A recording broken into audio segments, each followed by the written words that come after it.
Before we begin, I'd like to mention the Senate's passage yesterday of S-286, the Department of Interior Tribal Self-Governance Act of 2015. I believe this to be a great step forward for Indian country. S-286 is a common-sense bill supported by tribes across the country and by the administration. It will give tribes a better opportunity to advance the policy of tribal self-governance, reduce federal bureaucracy, and promote accountability. I want to thank Senator Tester, Vice Chairman of this committee, and other co-sponsors and all the members of the committee for their work to get S-286 through the Senate.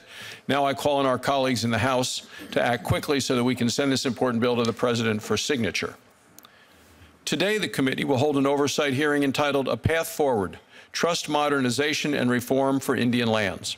It's time that we take a new look at the status quo by breaking free from old mindsets and burdensome processes and finding a path forward together.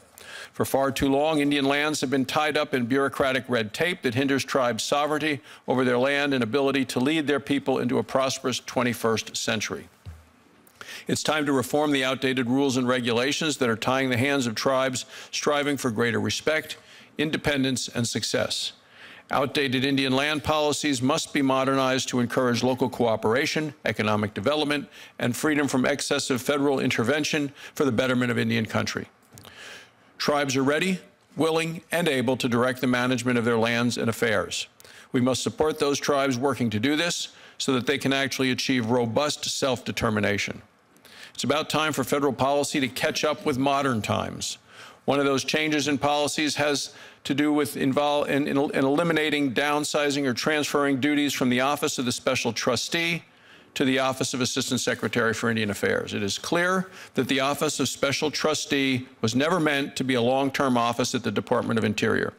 As it stands, there is a duplication of efforts within Interior that's burdensome, confusing, and costly.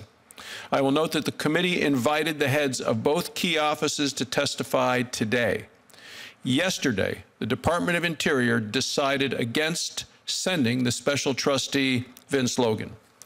So Assistant Secretary Washburn will be testifying on behalf of the Department about the role of the Office of Special Trustee. I think this underscores some of the questions we will hear today about whether the Office of Special Trustee has outlived its purpose. There also needs to be a common sense and streamlined approach with regard to taking land into trust. I appreciate the administration's ongoing efforts in this regard, but we can do better. In each session since the 111th Congress, a member from this committee has introduced legislation calling for a clean fix to the Supreme Court's Carcieri decision. It's clear from past efforts there are no shortcuts.